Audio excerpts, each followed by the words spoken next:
Frank, we had another good weekend of boxing. Do you want to tell us a little about that? Yeah, we had a fantastic show at York Hall. Unfortunately, I couldn't be there, but I watched it back on the box. Tony Conquest upset the bookmakers and beat Daniel Aman for the Commonwealth title.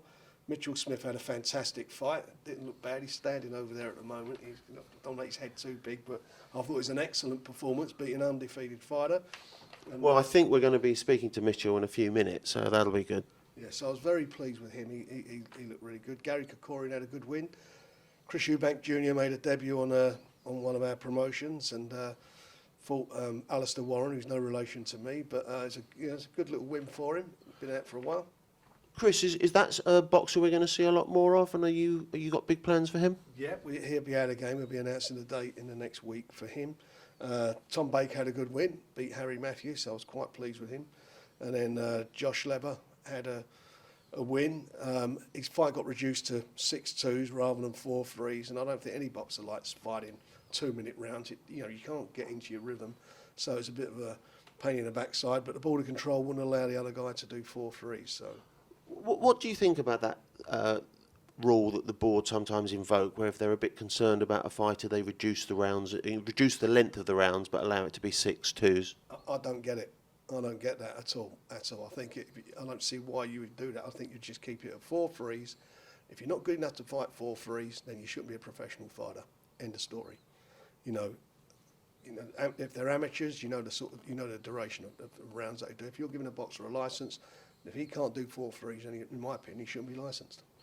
Yes, I mean, for those people watching this and don't really understand what we're talking about, what sometimes happens is a promoter will make a 4-3s or 6-3s contest, and the British Boxing Board of Control will respond by saying the fight can go ahead, but because they have concerns about the boxer, he can only fight 2-minute rounds. That's correct, yeah. Any more on this show? Yeah, I think Chris Evangelou had a win. Adiz Hussain had a win. Mo Hussein's son, who I used to promote years ago, he had a win. Conrad Cummings won, and J.M. Kaur won. So all in all, it was a good night. I think it was a good night's boxing. It's absolutely sold out, tremendous atmosphere, and some good performances there, especially from the youngsters. Who, there's a couple of them I think are really going to go places. Well, I think from our last chat, we were saying that a banged-out York Hall with the atmosphere that it generates is second to none, and I think that's what the weekend showed. It is, there's no doubt about it. And as I say, I watched it back on the TV because I had a bad stomach over the weekend.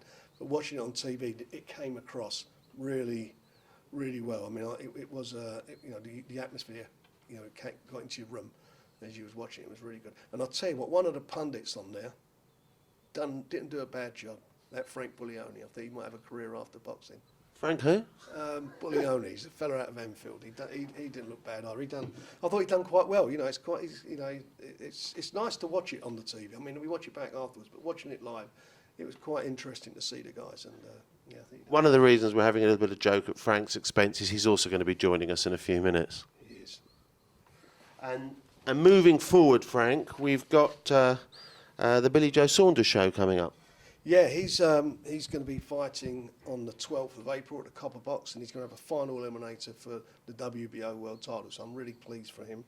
We're just nailing that down, and we're going to announce that either Wednesday, Thursday. So we announce the opponent, but that's 100% a done deal. Liam Walsh, who unfortunately he sustained a bad cut in sparring in Tenerife a couple of weeks ago. He's had to see a specialist regarding plastic surgeon regarding his eyes. He, provided he comes through, he'll be on the card as well. Answer that phone. He'll be on. That might be him. Yeah, he's going to let us know whether he's going to be available. So we should know by the time we announce the fight where he's on. And if he's on, he'll be fighting Gary Sykes. So that's a good little domestic dust-up. Frank Buglioni's mentioned earlier. He'll be defending his WBO European Super Middleweight title against an opponent that's been named, which we'll name this week. Bradley Skeet defending his Intercontinental title. He'll be on the card. Also, Lewis Petit. Mitchell Smith be out again, and then we've got Chris Eubanks Jr. will probably be on the card. Georgie Keane, he's got a hand injury. Hopefully his hand's okay. He'll be right. Tom Baker and Gary Kokorian. So it's a decent show. Some really good, London and Southern area boxers. So it should be another good night.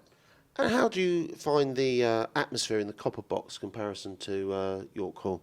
Well, I think it's a bigger version of York Hall. And unfortunately, when we, the first show we did there was a lot of transport problems, and hopefully that's all been overcome now. We've now done, I think we're into our full show in the last few months. So once it's sold out, when that venue's completely sold out, that'd be like a bigger version of York Hall. It's got fantastic sight lines, good seats everywhere. The seats, which are probably the equivalent of York Hall balcony, are right on top of the ring. So I think, I think especially for this show, I think it'd be a cracker. Frank, would you like to make a quick introduction to the boys? Mitchell Smith, new kid on the block. How are you? Frank Buglioni. Good to be here.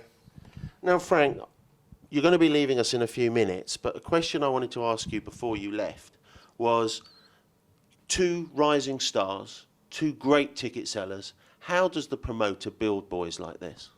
I mean, they're obviously different stages of their career, and you look at each fight and see what you feel who you're bringing for the next one. In Frank's case, I think his last two fights, I think he's come on in leaps and bounds. He's really seemed to have matured in a lot of ways in the ring, and I'm quite pleased the way that he's taken his time there. Early days, eager to please his fans, because bring a lot of people along. They want to look the business on the night, want to look good in front of their fans. But he's managed to settle himself down now, pacing himself, picking his shots, and wearing the opponents down, and then superb finishes. I mean, when he gets a guy in trouble, they're in trouble, and so I'm pleased. And he's not far off of jumping up quite a level, and I'm sure by the end of the year he'll have some more titles and some more belts around his waist. And Mitchell?